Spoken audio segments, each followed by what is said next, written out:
বাঁচাও, বাঁচাও, help, please help. আরে কেউ আছো এখানে? আরে প্লিজ আমাকে বাঁচাও। হ্যালো,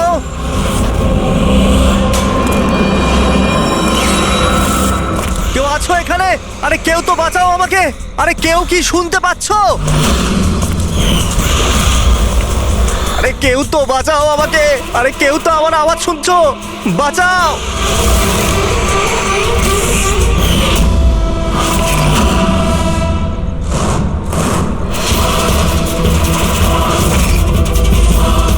তুমি কে?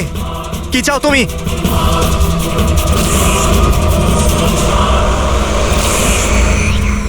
আরে বাঁচাও, বাঁচাও, বাঁচাও আমাকে, বাঁচাও। স্যার, আওয়াজ ওখান থেকে আসছে। বাঁচাও আমাকে। আরে কেউ কি আছো? আরে কেউ আছো এখানে? কেউ আমার কথা শুনতে পাচ্ছো? আরে আমার কথাটা তো শোনো। বাঁচাও।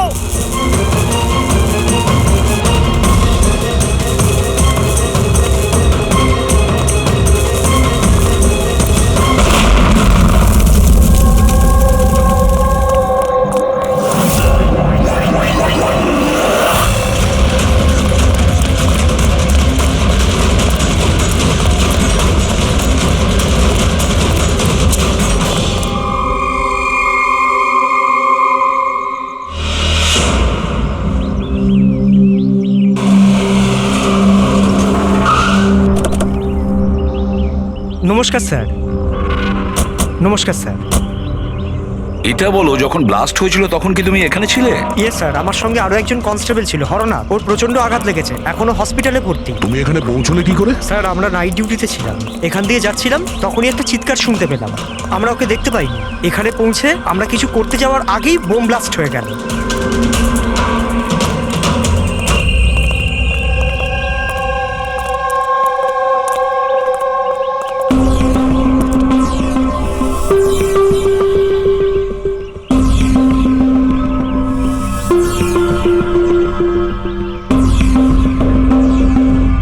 একটা কথা বলো আমায়, যখন তুমি এখানে এসেছিলে তখন তুমি এখান থেকে কাউকে যেতে দেখেছিলে বা পালাতে দেখেছিলে? হ্যাঁ স্যার, আমি ওকে তাড়াও করেছিলাম, কিন্তু ও পালিয়ে গেল। ও আমার আগেই ছিল, কিন্তু জানি না কেমন করে অদৃশ্য হয়ে গেল। আর এখানে হরনাথের অবস্থা ভালো ছিল না, তাই আমি ওর কাছে ফিরে এলাম। ঠিক করেছো তুমি, গুড ওয়ার্ক। পঙ্কজ, একটু ওদিকটা চেক করো, দেখো বোমের কোনো অবশিষ্ট অংশ পাও কিনা, আর যদি কিছু পাও তাহলে ওটা এভিডেন্সে পাঠিয়ে দাও।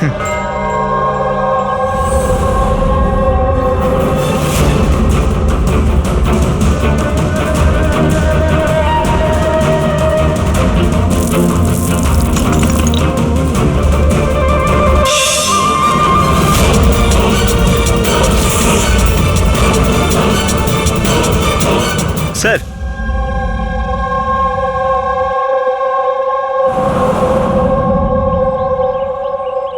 ডাইনামাইট স্টিক, আর স্যার এতে ব্যাচ নাম্বারও লেখা আছে। Arrow dynamic. স্যার, হ্যাঁ, এটা কিছু একটা চকচক করছে।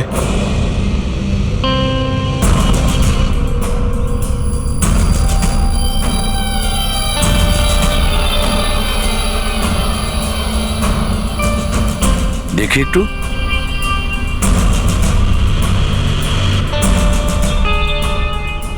দয়া, এটা তো একটা দাঁত দেখছি, সোনার দাঁত।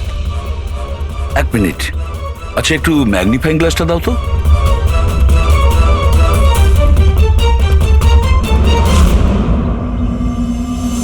দয়া, দেখো এতে কিছু লেখা আছে।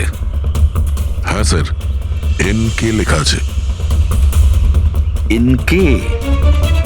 আচ্ছা, এটা মরে যাওয়া লোকটার নামের ইনিশিয়াল নয় তো? হতেই পারে দয়া। এটা আবার হয়নি তো এই নামে যে আছে তাকে কিডন্যাপ করা হয়েছে?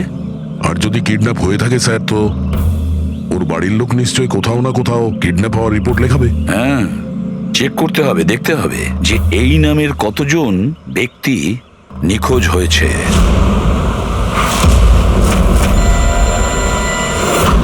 Yes sir. লোকাল পুলিশ থেকে জানা গেছে যে মিসিং কমপ্লেইন্ট নবীন কুমারের। নবীন কুমারের স্ত্রীর সঙ্গে আমি ফোনে কথা বলেছি। উনি বলেছেন যে এই নবীন কুমারের একটা দাঁত সোনার ছিল। আচ্ছা স্যার, এই নবীন কুমার কে? শহরের বাইরে ওনার একটা পেইন্টের ফ্যাক্টরি আছে, আর কিছুদিন আগে ওনার একটা নিউজ কভারেজ ছিল। নিউজে? কি ব্যাপারে স্যার? কিছুক্ষণের মধ্যেই জানা যাবে। আচ্ছা দেখো, এই নবীনের বাড়ির ঠিকানা আমি তোমাকে পাঠিয়েছি, আর তাছাড়া ওনার স্ত্রীকেও এই বিষয়ে আমি জানিয়েছি। আর যদি আমার ধারণা ঠিক হয়ে থাকে তাহলে অভিজিৎ, নিশ্চয়ই মিডিয়ার লোক ওখানে তোমার আগে পৌঁছে যাবে। অনেক ঝামেলা আছে, সামলে নিও। ঠিক আছে, আমরা দেখে নিচ্ছি। ইয়া, হ্যাঁ, নবীন কুমারের বাড়ি যেতে হবে। স্যার অ্যাড্রেস পাঠাচ্ছেন। নবীন কুমার মুর্দাবাদ! নবীন কুমার মুর্দাবাদ! নবীন কুমার মুর্দাবাদ! নবীন কুমার মুর্দাবাদ! নবীন কুমার মুর্দাবাদ! নবীন কুমার মুর্দাবাদ! নবীন কুমার মুর্দাবাদ! নবীন কুমার স্যার স্যার স্যার আপনি কি নবীন কুমারকে পরে, পরে। দেখেছেন স্যার? পরে বলছি। স্যার, CID পরে আপনারা আমাদেরকে কাজ করতে দিন, প্লিজ। কিছু তো বলুন না। আপনারা দেখি সরে যান, যেতে দিন দেখি। সরে যান, সরে যান বলছি। দেখুন, এইসব কিছু বন্ধ করুন আপনারা। দাঁড়ান। নাটক? স্যার, নাটক তো নবীন কুমার রচিয়ে রেখেছে আমাদের এই শহরে। স্যার, ওরা সবাই নবীন কুমার মারা গেছেন। He is no more. এই লোকটা মেরেছে আমার স্বামীকে। খুনি এরা সবাই। এবার বলবে নাকি জেলে ঢুকিয়ে দেবো? বলো, কেন করছো এইসব? স্যার, আমরা মারিনি স্যার। স্যার, নবীন কুমারের রঙের ফ্যাক্টরি আছে স্যার, যেখানে প্রতিদিন 1000 টনেরও বেশি বিষাক্ত আবর্জনা নদীতে ফেলা হয় স্যার। স্যার, আমরা তো আন্দোলনকারী, আমরা ওনার এগেনস্টে আন্দোলন করছি। স্যার, বিশ্বাস করুন, আমরা ক্রিমিনাল নই, আমরা সোশ্যাল ওয়ার্কার স্যার। মিথ্যে কথা, মিথ্যে বলছে। হুমকি দিয়ে রেখেছিল আমার স্বামীকে। রোজ রোজ হুমকি দিত। না স্যার, আমি কোনো ধমকি দিতাম না, সে তো কোনো অন্য লোক স্যার। কারা?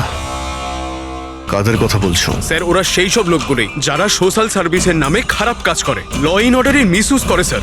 স্যার, আমি আর আমাদের প্রোটেস্টার্স আমাদের মধ্যে কেউ নয় স্যার। কি ধরনের হুমকি আসতো আপনার স্বামীর কাছে? কি হয়েছিল? এ নাও চা।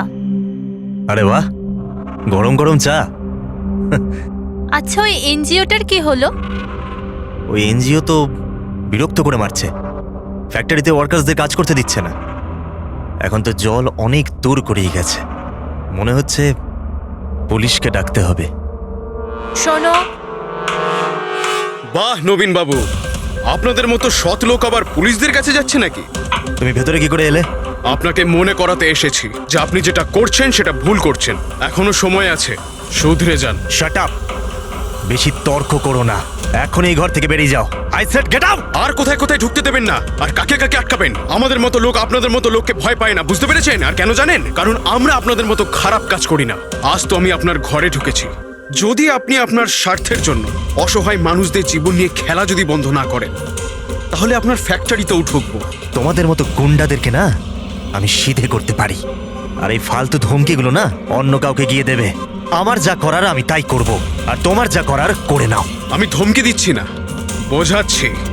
যদি এই উল্টোপাল্টা কাজ বন্ধ না করেন, তাহলে আপনার ফ্যাক্টরি তো আমি বন্ধ করিয়েই ছাড়ব।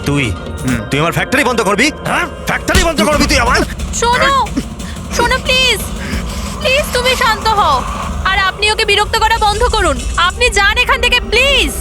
প্লিজ বলছো তুমি একে? হ্যাঁ, আমি তোকে লাথি মেরে বার করে দেবো। চল! এটা কোত্থেকে আওয়াজ এলো?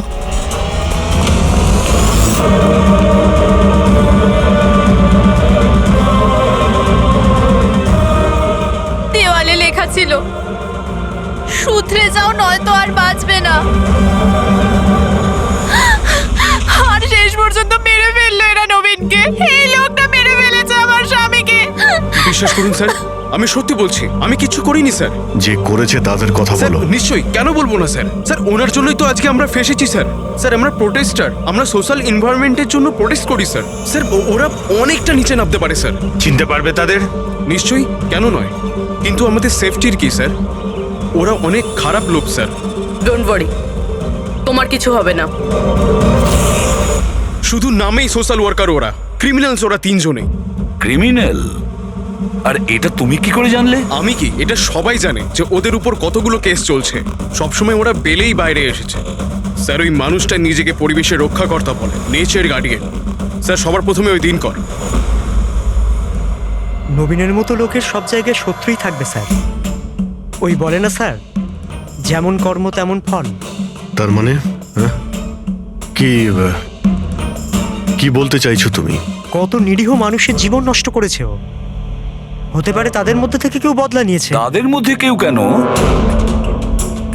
বরং আমি তো বলছিলাম যে প্রতিশোধ তুমি নিয়েছো, তুমি ওকে মেরেছো। না স্যার, আমার সাথে ওর কোনো ব্যক্তিগত শত্রুতা ছিল না। আমি ওকে কেন মারবো? কারণ নবীনের কার্যকলাপে তুমি ক্ষুব্ধ ছিলে। কেন? স্যার, যদি আমায় এরম কিছু করতেই হতো তাহলে আমি অনেক আগেই করে ফেলতাম। নবীন না জানি কত বছর ধরে আমাদের পরিবেশ দূষিত করছিল। তোমরা নিশ্চয়ই খুব আনন্দ পেয়েছো মিস্টার নবীন মারা গেছে শুনে। অন্য কেউ তোমাদের কাজ করে দিয়েছে কি? না স্যার, আমার ওর প্রতি কোনো মায়া ছিল না, কিন্তু আমি ওকে মারিনি। আমরা কি করে বুঝবো যে তুমি সত্যি বলছো? স্যার, যে সময়ের কথা আপনি বলছেন ওই সময় আমি ইউনিভার্সিটিতে লেকচার দিচ্ছিলাম। আপনি চাইলে ওই প্রফেসর দেশাইয়ের সঙ্গে কথা বলতে পারেন। ওই সময় আমি ওখানেই ছিলাম। স্যার, পল্লবী ওকে প্রায় দিনই দেখা যায় নিউজে কারুর না কারুর সাথে ঝগড়া করতে। স্যার, সোশ্যাল ওয়ার্কের ফিল্ডে আপনি যে কোনো কাউকে জিজ্ঞাসা করুন ওর ব্যাপারে, সবাই জানে যে ও কিরকম। ও নিজের টিম দিয়ে কিরকম উল্টোপাল্টা কাজ করায়। হ্যাঁ তো, আমি ট্রেড অ্যাকাউন্ট করি। সোজাভাবে বললে লোকে বুঝতে পারে কই।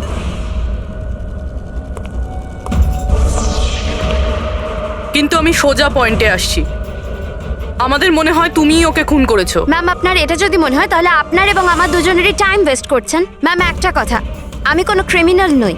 কিন্তু আমরা তো এটা শুনেছি যে আপনি রোজই কোনো না কোনো একটা কন্ট্রোভার্সিতে জড়িয়ে থাকেন। স্যার, ব্যাপারটা হলো কি, যদি কোনো সৎ লোক সাহস করে সত্যের পিছনে দাঁড়ায় না, তো মানুষ ভয় পেয়ে যায়, সহ্য করতে পারে না। বিশেষ করে যদি সে একটা মেয়ে হয়। আপনি তো জানেনই সোসাইটির কি মেন্টালিটি। তাই নাকি? আমার তো আপনার মেন্টালিটি ঠিক মনে হয় না। কেন? শুধুমাত্র এই জন্যই যে আমি কাউকে ভয় পাই না? আপনাকেও নয়। এই জন্য আমি ক্রিমিনাল হয়ে গেলাম? এমনিতেও আমি কাল রাতে নিউজ লাইভের ডিবেটে ছিলাম। আপনি চাইলে চেক করতে পারেন। আমি চাইলেও নবীনকে খুন করতে পারতাম না। ম্যাডাম, আপনি কিন্তু এই কাজটা নিজের লোকদের দিয়ে করিয়ে থাকতে পারেন। তো ঠিক আছে, আপনার যদি এত কনফিডেন্স থাকে তো প্রুফ করে দিন। আপনি পাঠিয়ে দিন আমাকে জেলে। আর ওই প্রকাশ, ও প্রতিদিনই কাউকে না কাউকে গালিগালাজ করে নিজের সোশ্যাল ব্লগে। যারা পলিউশন ছড়াচ্ছে স্যার, ও লোকদের উস্কায়, খেপিয়ে দেয় তার বিরুদ্ধে। আমি ঘরেই ছিলাম স্যার, নিজের ব্লগ লিখছিলাম, যেমন সবসময় লিখি। প্রত্যেকবারের মতো সবাইকে উস্কাচ্ছিলেন, তাদের ব্রেন ওয়াশ করছিলেন নবীনের মতো লোকেদের বিরুদ্ধে কি? স্যার, নবীনের সাথে আমার কোনো ব্যক্তিগত শত্রুতা ছিল না, আর প্রকৃতির জন্য আমি অ্যাওয়ারনেস স্প্রেড করতেই থাকি। ব্যক্তিগত শত্রুতা না থাকলে তোমার সবকটা ব্লগে নবীনের নাম কেন থাকে? তাও টপ 4-5 জনের মধ্যে। কালকেও যে ব্লগটা লিখেছিলে সেখানেও নবীনের নাম ছিল না? হ্যাঁ স্যার, নবীনের নাম ছিল ওখানে। আর এই কথাটা আমি লুকোবই বা কেন? ও খারাপ লোক ছিল, কিন্তু এর মানে তো এটা নয় যে আমি ওকে খুন করে দেবো। কেন? কেন মারবে না? এরকম লোকেদের তো তুমি ভীষণ ঘৃণা করো, তাই না? তোমার মনে হচ্ছে তোমার পরিশ্রম বিফলে চলে যাচ্ছে। আর তারপরে নবীনকে এত বোঝানোর পরেও নবীন পরিবেশ দূষিত করে দিচ্ছিল, আর সেই জন্য তুমি রেগে যাও আর তারপরে নবীনকে শেষ করে দাও। আমি একজন রেসপন্সিবল সিটিজেন স্যার, কোনো ক্রিমিনাল নয় স্যার। আমার কাজ এটাই, আমার ব্লগের মাধ্যমে ঠিক আর ভুলের তফাৎ বোঝানো, কারোর ক্ষতি করা নয়। স্যার, ইন্টারোগেশনে তো কেউই কোনো ভয় পায়নি। হ্যাঁ, কোনো ভয় পায়নি ঠিকই। এই 3 জনের উপর কড়া নজর রাখতে হবে। কেন স্যার? ফেডরিক, ভয় একটা অদ্ভুত জিনিস। যদি ওই 3 জনের মধ্যে কেউ খুন করে থাকে তাহলে সে ভয় পেয়ে কিছু না কিছু গন্ডগোল করবেই, কোনো না কোনো ভুল সে নিশ্চয়ই করবে।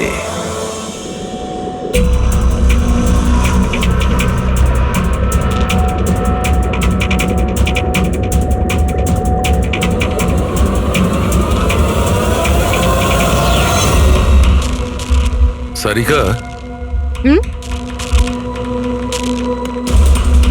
দেখো এটার উপর কোনো ফিঙ্গারপ্রিন্ট আছে কিনা চেক করো।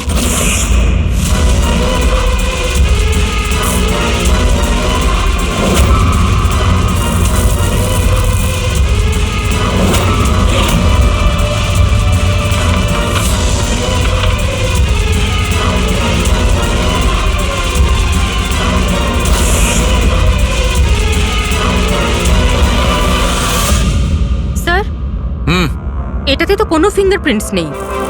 কোনো ফিঙ্গারপ্রিন্ট নেই, আর ইউ শিওর? 100% স্যার, কোনো ফিঙ্গারপ্রিন্টস নেই, কিন্তু কিছু পার্টিকেলস পেয়েছি। মনে হয় কিছু স্কিন টিস্যুস বা ডেড সেল হবে। Dead sales? তবে এক কাজ করো সারিকা, ওই ডেড সেলস গুলোকে ভালো করে ক্লিন করে রাখো। ওই তো আসবে তো শ্রীমান প্রদ্যুমন, জানো তো সব ব্যাপারেও নাক গলায়, নিশ্চয়ই জিজ্ঞেস করবে। প্লিজ ক্লিন করে রাখো। স্যার, ডায়নামাইটে কোনো ফিঙ্গারপ্রিন্টস তো পাওয়া যায়নি, কিন্তু কোনো একজনের ডেড স্কিন টিস্যুস পাওয়া গেছে, পচা চামড়ার টুকরো। পচা চামড়া? হতে পারে এটা ওই লোকটারই, সেই লোকটা যে লোকটা ডায়নামাইট লাগিয়েছিল। হ্যাঁ স্যার। সালুকে এই পচে যাওয়া চামড়াগুলোর তুমি ডিএনএ টেস্ট তো করতে পারো, কিছু তো জানা যাবে। বস, পচে যাওয়া চামড়া থেকে ডিএনএ বার করাটা খুব কঠিন কাজ।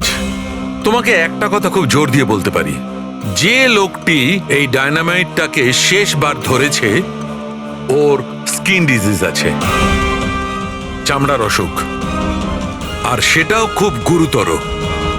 এমনিতে দেখে কিছু বোঝা নাও যেতে পারে, কিন্তু বস এই অসুখটা ওকে ভেতর থেকে শেষ করে দিচ্ছে। তাহলে তো আমরা এর মাধ্যমে ওর কাছে পৌঁছতে পারি। হ্যাঁ, কিন্তু কোনো প্রমাণ তো দরকার। Hello, ACP Bardhaman here. হ্যাঁ বলুন। আচ্ছা, গুড, থ্যাংক ইউ। কে? ডায়নামাইট ম্যানুফ্যাকচারার বলছিল ওরা রেকর্ড চেক করেছে, ওই ডায়নামাইট কোন খনিকে বিক্রি করেছে ওরা। মানে মাইন সাইট? হ্যাঁ, মাইন্ড সাইট। এবার এটা খোঁজ নিতে হবে এই ডায়নামাইট মাইন্ড সাইট থেকে খুনি পর্যন্ত কিভাবে পৌঁছলো।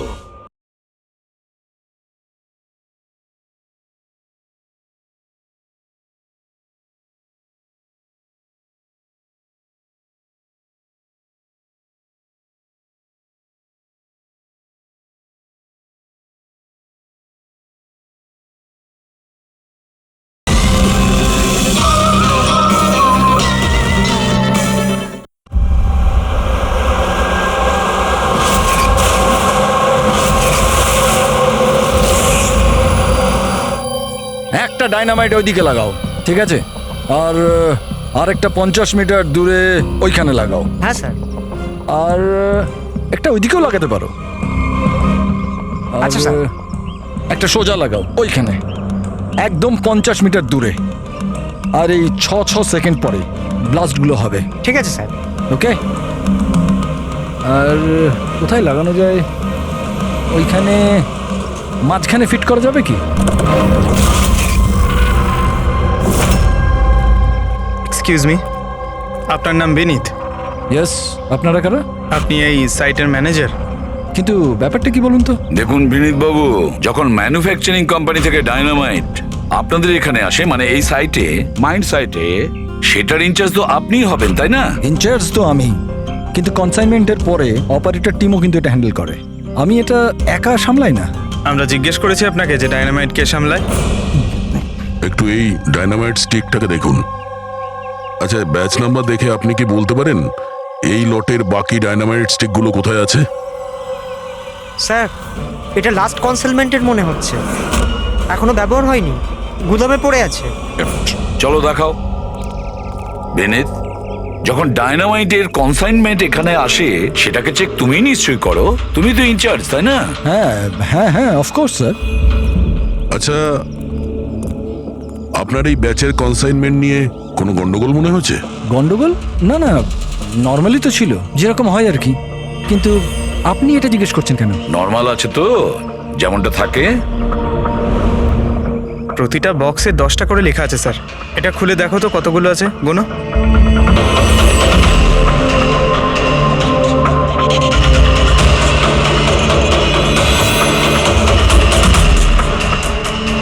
স্যার, একটা সেট কম আছে স্যার। আচ্ছা, এই ব্যাপারটা কি সেটা কি তুমি এখানেই বলবে, না একটু খাতির টাতির করার পরে মুখ খুলবে? স্যার বলছি, আমি সবসময় এই সেটগুলো জেলেদের বিক্রি করে দিতাম বম ফিশিং এর জন্য। মানে ইল্লিগাল ভাবে ব্যবহার করো এটাকে। আর এটার থেকে 6টা সেট আমি ওদেরকে বিক্রি করেছি। যাকে বিক্রি করেছো তাকে চেনো নিশ্চয়ই? স্যার, ও আমার রেগুলার কাস্টমার ছিল না, ও প্রথমবার এসেছিল, আর আমি ওর মুখটাও ভালো করে দেখিনি, কিন্তু স্যার ওর হাতের চামড়াগুলো অদ্ভুত রকমের হয়ে গেছিল। বোধহয় ও অসুস্থ ছিল। এর মধ্যে কাউকে চেনো? না স্যার, আমার মনে হয় না এদের মধ্যে কেউ ছিল। আরো একবার ভালো করে দেখো, হতে পারে ছদ্মবেশে এসছে। না স্যার, এদের মধ্যে কেউ নাই। ঠিক আছে, হয়তো আবার দ্বিতীয়বার দেখা হবে। স্যার, আমার মনে হচ্ছে যে আমাদের ওই লোকেদের লিস্ট বানাতে হবে যাদের এই ধরনের রোগ আছে। জানি ব্যাপারটা খুব মুশকিলের, কিন্তু ট্রাই তো করা যেতে পারে। না না, ট্রাই তো করতেই হবে দয়া। প্রত্যেকটা বড় বড় হসপিটাল আর ছোটখাটো নার্সিং হোম এবং ক্লিনিকগুলোতে গিয়েও খোঁজ নাও এরকম রোগের পেশেন্টের ব্যাপারে। হতে পারে আমাদের ভাগ্য যদি ভালো থাকে কিছু প্রমাণ আমরা পেয়ে যাব। Sir, let's go.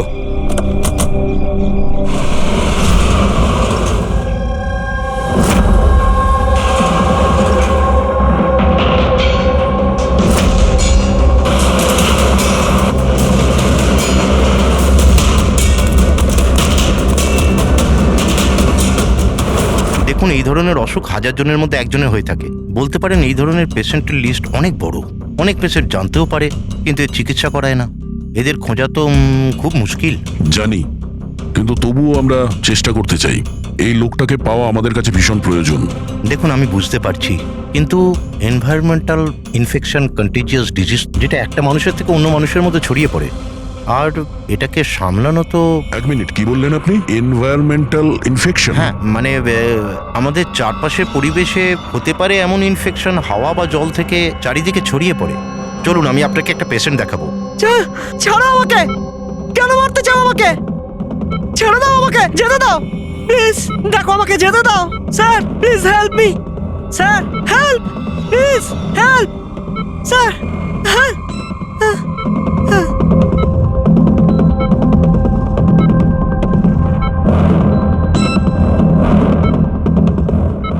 এটা এটা এনভায়রনমেন্টাল ইনফেকশনের কেস। নিউরোলজিক্যাল ইনস্টেবিলিটি, এই ধরনের অসুখ সাধারণত পেশেন্টের মাথা ধীরে ধীরে খারাপ করে দেয়। ও নিজের ধৈর্য হারিয়ে ফেলতে পারে আর মাথার ব্যালেন্সও নষ্ট হয়ে যায়, যেমনটা নীলজের হয়েছে।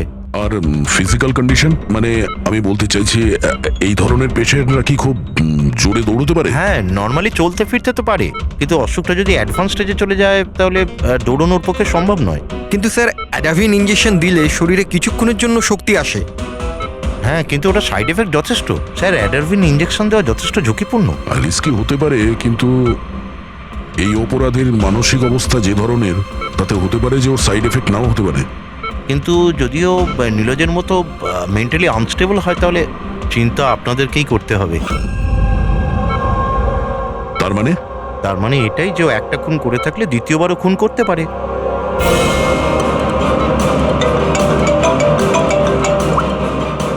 হ্যাঁ স্যার। কি প্রকাশ পঙ্কজকে ফাঁকি দিয়ে পালিয়ে গেছে? ও নো, ঠিক আছে, আমি দেখছি। হতে পারে এই প্রকাশ ভয় পেয়ে পালিয়ে গেছে, না হলে দ্বিতীয় মার্ডারের পরিকল্পনা করছে।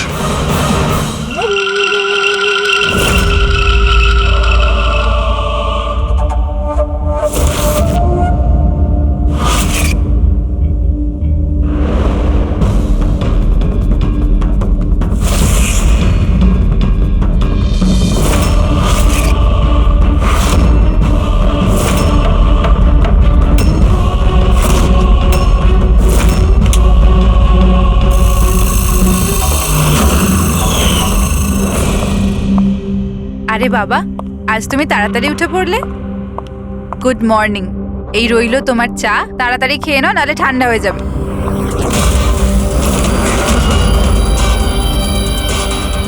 এটা কার পা?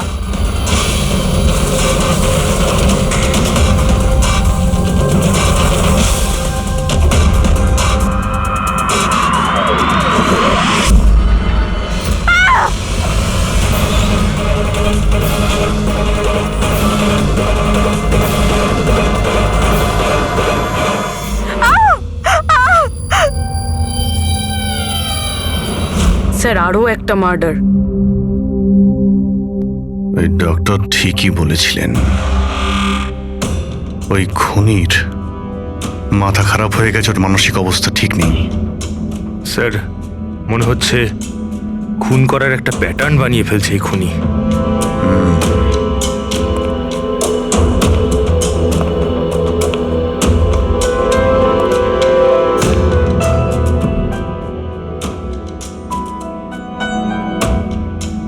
এনার উপরে ব্লেম এটাই যে উনি নেচারকে ক্ষতি করছেন। ইল্লিগাল ডিফরেস্টেশন, জমি হাতানোর জন্য ইল্লিগালি গাছ কেটে ফেলা। ওই খুনি এনার সঙ্গেও তাই করেছে। আর তাও প্রকাশ উধাও হয়ে যাওয়ার ঠিক পরেই। ওয়েপেন কি ব্যবহার করেছে? 100% চেইন স, না হলে হাড়ের সঙ্গে মাংসকে এইভাবে কেটে বডিটাকে দু টুকরো করা এত সহজ নয়। স্যার, যদি চেন স ব্যবহার করেই থাকে তাহলে আওয়াজ নিশ্চয়ই হয়েছিল। বাড়িতে কেউ না কেউ তো শুনবে। রাতে কে কে ছিল? আমার হাজবেন্ড তো কাজের জন্য বাইরে থাকে, বাড়িতে শুধু আমি, বাবা আর আমাদের চাকর ছিল। আপনি আপনি কোনো আওয়াজ শুনেছিলেন? না, কোনো আওয়াজ শুনতে পাইনি। রামানন্দবাবুর কারোর সাথে শত্রুতা বা কেউ কোনোদিন হুমকি দিয়েছিলেন ওনাকে? হ্যাঁ, কিছু সপ্তাহ আগে কিছু অদ্ভুত হয়েছিল। বাবাকে কেউ ধমকাচ্ছিল আর বাড়ির বাইরে দেওয়ালে কেউ কিছু লিখে দিয়েছিল যে শুধরে যাও, না হলে তোমার সাথে ওরকমই হবে যেটা তুমি গাছের সাথে করো। স্যার, এক্স্যাক্টলি যেরকম নবীনের কেসে হয়েছিল। স্যার, একটা কথা কিছুতে মাথায় ঢুকছে না। খুনি কারোর বাড়িতে ঢুকে এরকম নৃশংসভাবে কাউকে খুন করে বাড়ি থেকে বেরিয়ে যায়, আর কেউ কিছু শুনলো না, কেউ দেখলোও না। কিভাবে? আজ এনাদের অজ্ঞান করে দেওয়া হয়েছিল। দেখুন, আমার সন্দেহ হচ্ছে যে আপনাদের অজ্ঞান করা হয়েছিল খাবারের মধ্যে কিছু মিশিয়ে, সেই জন্যে আপনারা কিছু শুনতে পাননি। অজ্ঞান? হ্যাঁ, কিভাবে সেটা জানি না, কিন্তু সেটা জানার জন্য আমাদের এখানে যত জিনিস আছে সেগুলো ফরেন্সিক ল্যাবে পাঠাতে হবে।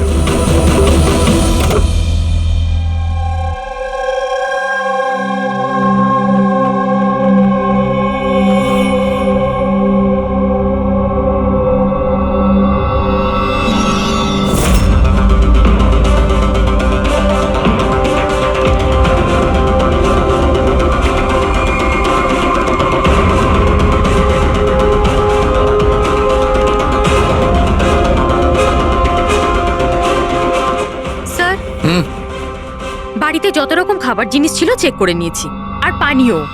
কিছুতেই ঘুমের ওষুধ পাইনি। No sedatives. পেলে না? আরো শিওর? অ্যাবসলিউটলি। কিন্তু সারিকা, সবাই তো অজ্ঞান ছিল, তার মানে কোনো মাদক দ্রব্য নিশ্চয়ই থাকবে যার জন্য ওরা অজ্ঞান হয়ে গেছিল। খাবার জিনিসে, পানীয়তে, কিছুতে তো থাকা উচিত। কিসের মধ্যে ছিল?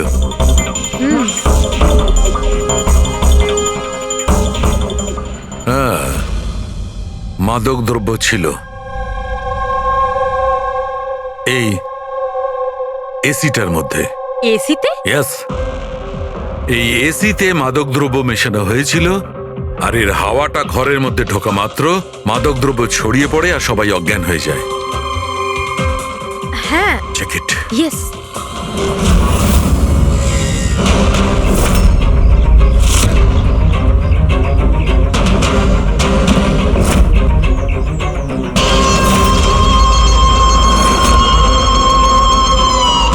দেখো সালুখে, তুমি আন্দাজে ঢিল মারছো না তো? এটা কি করে হতে পারে? এরকমই হয়েছে বস। এসিতেই মাদকদ্রব্য ছিল। আমি ওই এসিটার ব্লোয়ারে, ফিল্টারে সব জায়গায় সেনেটিভ পেয়েছি, আর সেটাও খুব হাই ডোজে। মাই গড, এটা কি করে হতে পারে? বস, এসিতে সেনেটিভ ছিল মাদকদ্রব্য ঘরের মধ্যে ছড়িয়ে যায় আর সবাই অজ্ঞান হয়ে যায়। খুনি আসে আর বিনা বাধায় ওকে খুন করে ও চলে যায়। কেউ কিচ্ছু শুনতে পায়নি। আচ্ছা ঠিক আছে। সালুকে ফোন করেছিল, বলছিল রামানন্দর বাড়িতে যে এসি মেশিনটা ছিল সেটাতে বিষাক্ত গ্যাস ভরা ছিল, অ্যানেস্থেটিক গ্যাস।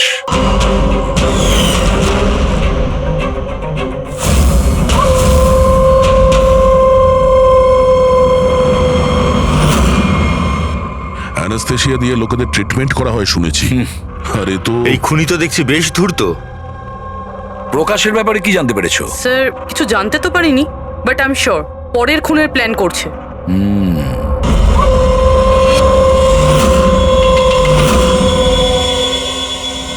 কিন্তু খুনি যদি অসুস্থ হয় তাহলে প্রকাশ তো ভালোই দৌড়িয়েছিল।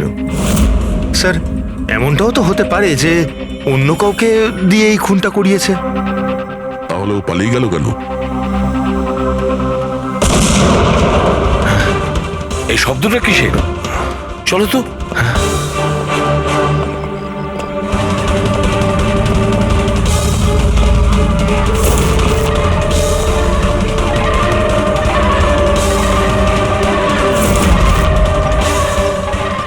তোমাদের কাজ আমি করছি এসিপি, শহরকে পরিষ্কার, আর আমার এই রাস্তায় যে আসবে তাকেও আমি এই জগৎ থেকে পরিষ্কার করে দেব। এ কে হতে পারে? স্যার মনে হয় খুনি জানতে পেরে গেছে আমরা ওর পিছনে আছি, ওই জন্য পাগল হয়ে গেছে। দাঁড়াও, ধরো ওকে।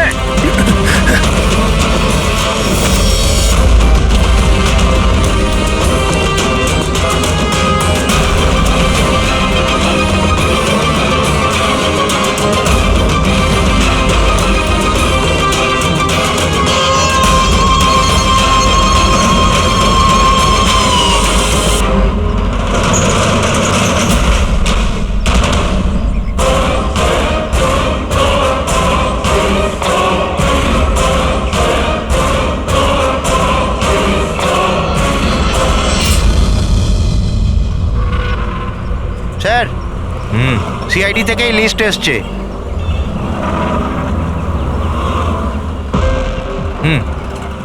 এরা তো ওই লোকগুলি যাদের নয়েজ পলিউশনের ধমকি দেওয়া হয়েছে। সখারাম, ওই ক্লাবের মালিককে মনে আছে? আরে যাকে কদিন আগে ধমকি দেওয়া হয়েছিল। কে স্যার? ও বীর। আচ্ছা সখারাম, ওর বিরুদ্ধে কোনো কমপ্লেন্ট আছে নাকি? হ্যাঁ স্যার, ওটা তো রেসিডেন্সিয়াল এরিয়া না, তো আশপাশের 2-4টে ঘর থেকে কমপ্লেন এসছে যে অনেক রাত্রির পর্যন্ত জোরে মিউজিক চলে, এই সব কমপ্লেন। আওয়াজ মানে নয়েজ পলিউশন। সখারাম, তুমি একটা কাজ করো, হ্যাঁ তুমি সিআইডির লোকেদের ফোন করো এখনই, এই সময়।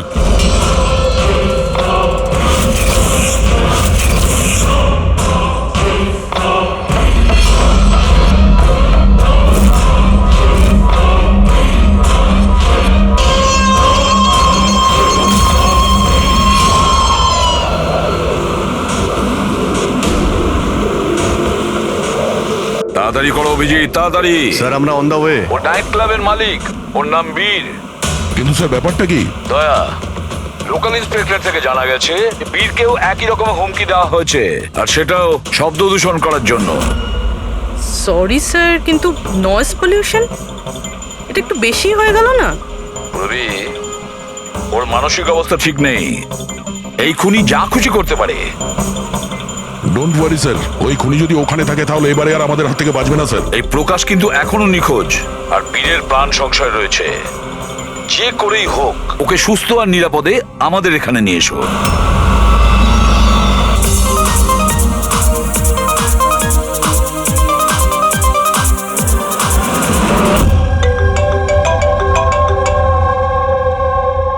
হ্যালো। হ্যালো বীর, আমি এসপি প্রদ্যুমান বলছি, সিআইডি থেকে। সিআইডি? কি হয়েছে স্যার? আমার কথা মন দিয়ে শোনো, তোমার প্রাণ সংশয় রয়েছে। কি মানে? মানে আমাকে কে মারতে চায়? দেখো বীর, যদি তুমি ক্লাবে থাকো তাহলে বাইরে কোনো মতেই যেও না। আমাদের অফিসার্স তোমার ওখানে যাচ্ছে তোমার সেফটির জন্য। আরো একটা কথা, ভিড়ের মধ্যেই থাকবে, লোকেদের মধ্যেই থাকবে, বুঝেছো? একা একদম থাকবে না।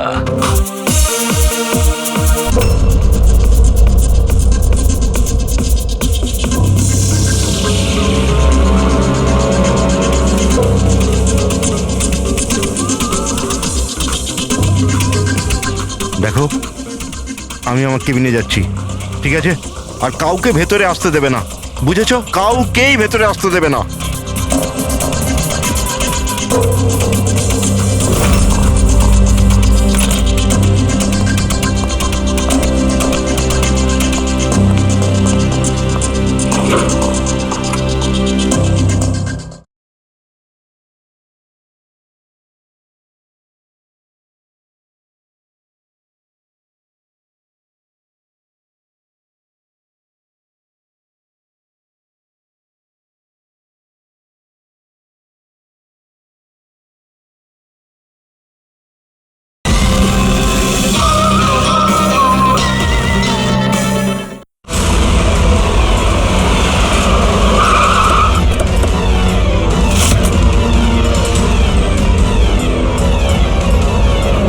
সিআইডি,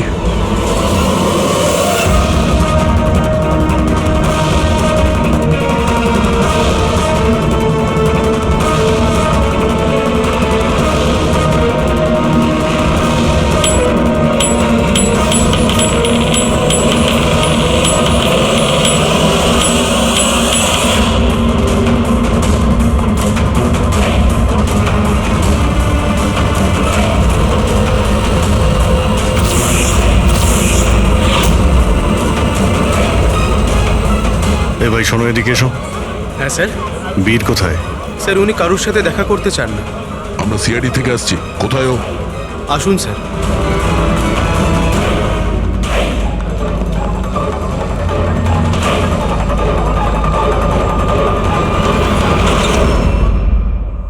এই এই এই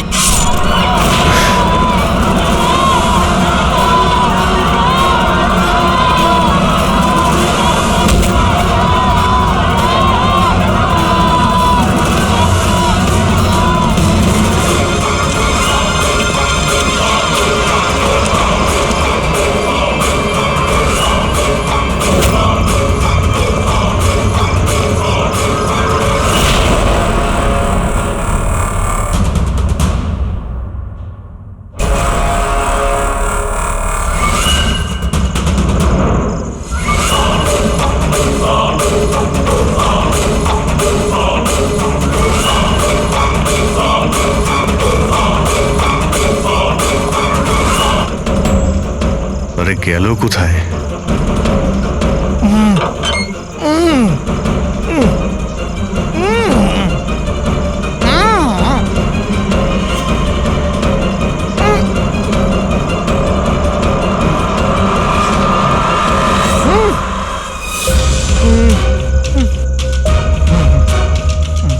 এই প্রকাশ, এসো বাইরে এসো।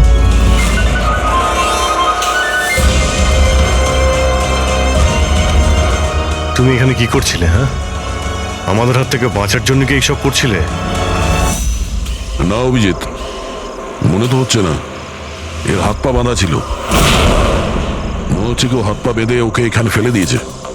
রবি, এসপি স্যারকে ফোন করে বলো যে প্রকাশকে পাওয়া গেছে, আর ওর একটু ফার্স্ট এড করে দাও।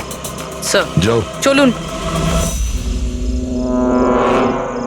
বুঝতে পারছি না প্রত্যেকবারও পালিয়ে যাচ্ছে কি করে। ও কোথায় লুকিয়ে পড়ছে? হয় ও আকাশে উড়ে গেছে, না হলে মাটিতে ঢুকে গেছে।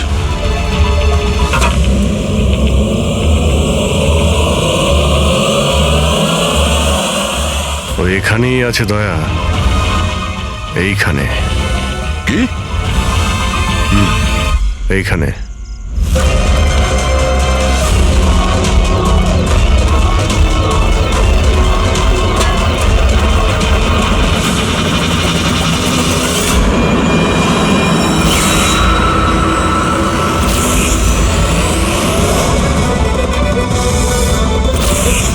বাইরে আয়। কি খুন করার সময় নিজের হাত তো কাঁপেনি, এখন কেন কাঁপছে? জেলে যাবার ভয়? এই অ্যাড্রিনালিনের অ্যাকশন শেষ হয়ে গেছে। যে ইঞ্জেকশন নিয়ে তুমি পালাচ্ছিলে তার কাজ কিন্তু শেষ হয়ে এসেছে। এবার তুমি মুখ খুলবে নাকি মুখ খোলার জন্য একটা ইঞ্জেকশন দিতে হবে। আমি কোনো মজা পাই না ইঞ্জেকশন নিতে। এটা আমার এক বাধ্যতা, যেটা আমাকে নিতে হয়। একটা সময় ছিল যখন আমি শক্তিশালী এবং মজবুত ছিলাম, কিন্তু আমার একদিন খারাপ সময় এলো আর আমি একটা রোগে আক্রান্ত হলাম। ফ্যাক্টরি আর ওখান থেকে নির্গত বিষাক্ত ধোঁয়া আর আবর্জনা, যে পলিউশন ছিল তাতে কয়েক লাখ লোক ইনফেক্টেড ছিল। জানি না রোজ কত পেশেন্ট আসতো। ওদের সাথে থাকতে থাকতে আমিও অসুস্থ হয়ে পড়েছিলাম। এই রোগটা কবে হয়েছিল আপনার? 6 মাস আগে। আর এই 6 মাসে এই রোগ তোমার শরীরের সঙ্গে সঙ্গে তোমার মাথারও ক্ষতি করতে শুরু করে দিয়েছে। তুমি জানো তুমি কি করেছো? হ্যাঁ, আমি কারোর কোনো ক্ষতি করিনি, ক্ষতি করেছে ওরা। হাওয়া, জল সবেতে বিষ মিশিয়ে দিয়েছিল। ব্যাস, তখনই আমি ঠিক করেছিলাম যে লোকেরা আমার এই অবস্থা করেছে তাদের আমি ছাড়বো না। আমি বদলা নিয়েই ছাড়বো। আর সেই কারণে তুমি বিএমসিতে চাকরি নিয়েছিলে, যাতে এই শহরের পুরো ড্রেনেজের নকশাটা তুমি জানতে পারো। তারা সুযোগ নিয়ে তুমি ওখান থেকে পালিয়ে যেতে, আর আমাদের মনে হতো যে কোথায় তুমি হঠাৎ করে অদৃশ্য হয়ে গেলে।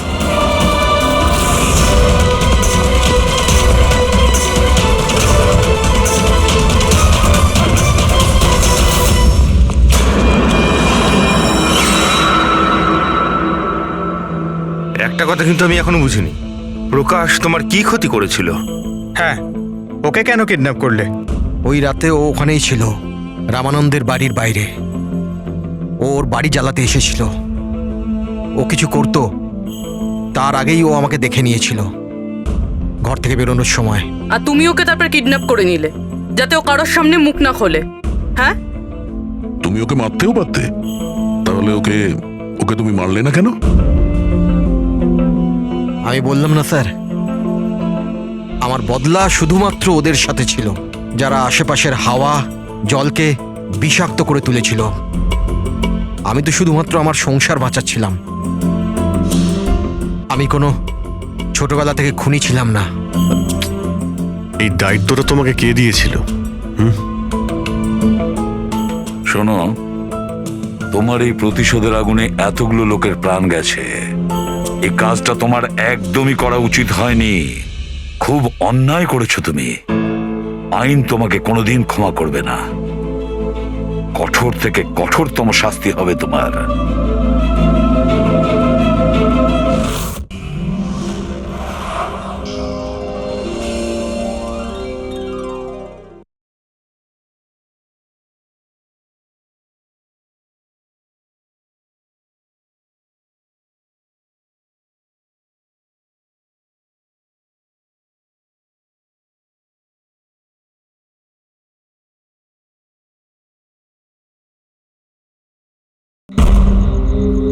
বাঁচাও, বাঁচাও, হেল্প, প্লিজ হেল্প। আরে কেউ আছো এখানে? আরে প্লিজ আমাকে বাঁচাও। হ্যালো,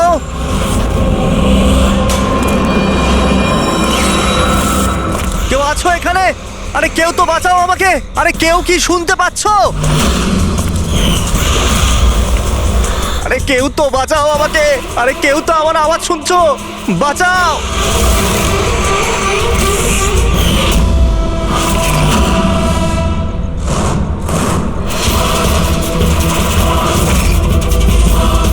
তুমি কে? কি চাও তুমি?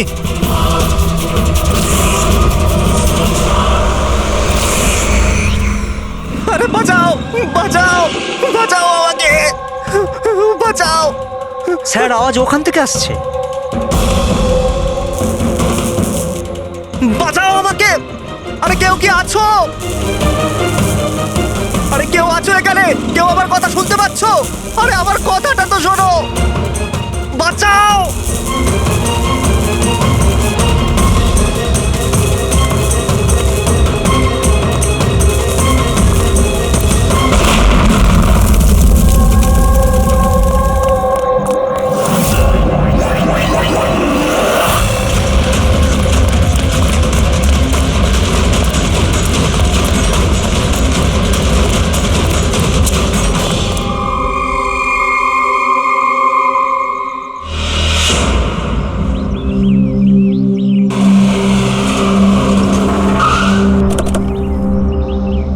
নমস্কার স্যার।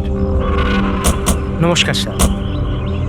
এটা বলো, যখন ব্লাস্ট হয়েছিল তখন কি তুমি এখানে ছিলে? ইয়ে স্যার, আমার সঙ্গে আরো একজন কনস্টেবল ছিল, হরনাথ। ওর প্রচন্ড আঘাত লেগেছে, এখনো হসপিটালে ভর্তি। তুমি এখানে পৌঁছলে কি করে? স্যার, আমরা নাইট ডিউটিতে ছিলাম, এখান দিয়ে যাচ্ছিলাম, তখনই একটা চিৎকার শুনতে পেলাম।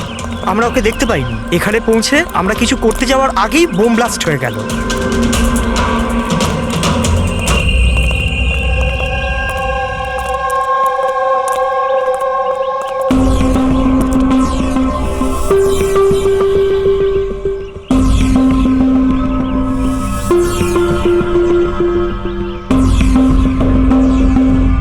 একটা কথা বলো আমায়, যখন তুমি এখানে এসেছিলে তখন তুমি এখান থেকে কাউকে যেতে দেখেছিলে বা পালাতে দেখেছিলে? হ্যাঁ স্যার, আমি ওকে তাড়াও করেছিলাম, কিন্তু ও পালিয়ে গেল। ও আমার আগেই ছিল, কিন্তু জানি না কেমন করে অদৃশ্য হয়ে গেল। আর এখানে হরনাথের অবস্থা ভালো ছিল না, তাই আমি ওর কাছে ফিরে এলাম।